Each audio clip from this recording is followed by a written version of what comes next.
name is Bob Epstein. My full name is Robert Allen Epstein. What was your father's name? My father's name was Percy, and he was very proud of that name. And in later years, he met a great lawyer here in town by the name of Percy Foreman, and they used to compare notes about growing up with the name Percy, and they said you had to be tough to grow up with a name like Percy. You mentioned that your father told you stories at night, Yeah. putting you to bed. I heard in World War I some songs that were mentioned, and Yes. did your father teach you any of those He songs? taught me all those songs. It's a long way to Tipperary. Could you sing that for us? It's a long way to Tipperary, it's a long way to go. It's a long way to Tipperary, to the sweetest girl I know. Goodbye, Piccadilly. Boy.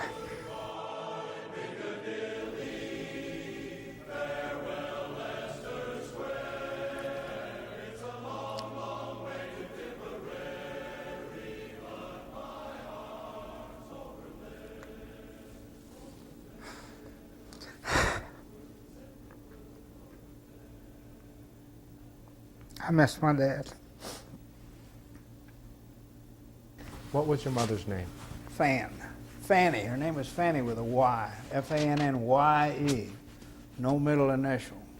Her maiden name? Grossberg. G-R-O-S-S-B-E-R-G. At the time, your father, you said, was traveling, selling advertising. Right. How far did he travel? He traveled all of South Texas. He traveled, up to Navasota and College Station. As a matter of fact, he came back from one trip, and he took a side jaunt onto the Texas A&M campus, and he was so impressed by the young men being so polite, he came back and he said, "That's where you're going to go to school."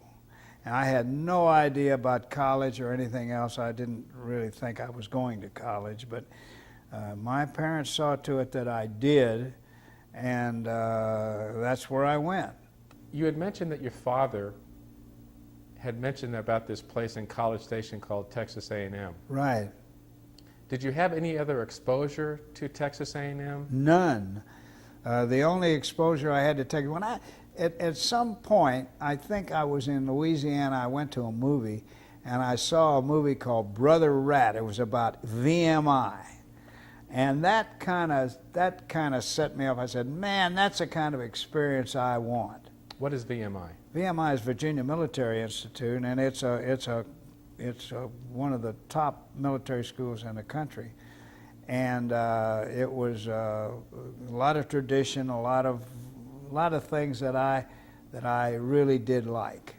And so I came back to, when I came back to Houston, one of my friends by the name of Ed Klein, who was a year ahead of me, went to A&M.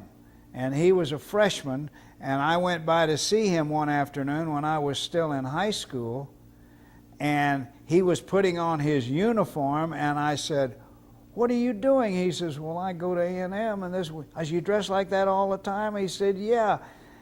And I thought the vision of VMI and all that came back, and I started asking some questions, and my dad was saying, "That's where you're going to go to school," and that was it.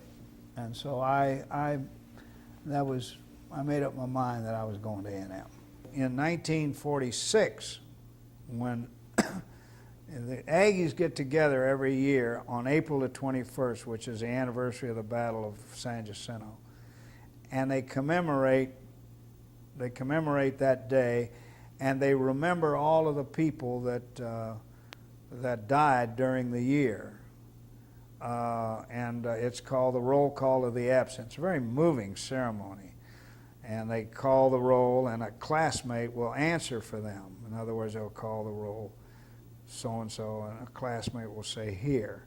And the poetry along with it says they're always present in our hearts.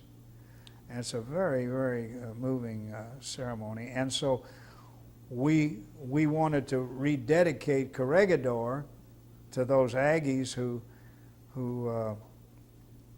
had been captured and were otherwise disposed with on the death march.